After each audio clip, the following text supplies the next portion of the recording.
আসসালামু আলাইকুম দর্শকরা, কেমন আছেন সবাই? আশা করি সবাই ভালো আছেন। দোয়া করি সবাই যেন ভালো থাকেন, সবাই পরিবারকে নিয়ে যেন সুস্থ সবল থাকেন, এটাই দোয়া করি। তো সবাই আমার জন্য একটু দোয়া করবেন, সবাই মন থেকে। সৌদি আরব আসছিলাম রিজিকের টানে। তো আসার পর দালালে যা বলছিল তো তাই কিছুই মেলে নাই, আকামা নাই, কিছু নাই। তারপরেও আল্লাহ পাক ভরসা, আল্লাহ পাকের ভরসা ছাড়ি নাই, আল্লাহ পাকের ভরসায় আছি। তো অনেকে তো না খাইয়া থাকে, ঘুমানোর জায়গা নাই, থাকার জায়গা নাই, কিন্তু আমার তো ওরকম না। আমি আসছি আজকে প্রায় 1 বছরের মতো হয়ে যাইতেছে। তো আল্লাহ কাজ না থাকলেও খেয়ে চলে পকেট খরচ করে চলছি, যেভাবে হোক, যার উছিলাই হোক। তো আল্লাহ পাক হয়েছে গিয়ে রিজিকের মালিক। আল্লাহ পাক রিজিক অবশ্যই রাখছে, রিজিক না রাখলে হয়তো না খেয়ে মরে যেতাম। এই হইলো মরুভূমি তাইপ শহর।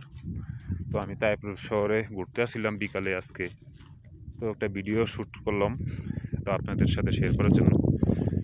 এইগুলো টাইপ শহর, সূর্য আলোর জন্য কিছু দেখা যাচ্ছে না, পাহাড় আর পাহাড় সব। ঠিক আছে, এই আবার গরু ফলে দেখেন সৌদিরা, এই যে গরু আমাদের দেশি গরুর মতোই, যদিও একদম দেশি গরুর মতোই দেখছেন, পুরো হুবহুব দেশি গরু। কিন্তু আবার ওই যে সামনে গারল আছে, ওই যে পাহাড়ে গারল, আরেকজনের গারল নিয়ে আছে, মানে বেড়া দুম্বা। ও দূরে দেখা যায়, হয়তো দেখাইতে পারতেছি না, মোবাইল আমারটা তেমন একটা ভালো না। দেখছেন সব পাহাড় আর পাহাড়, বিশাল পাহাড়।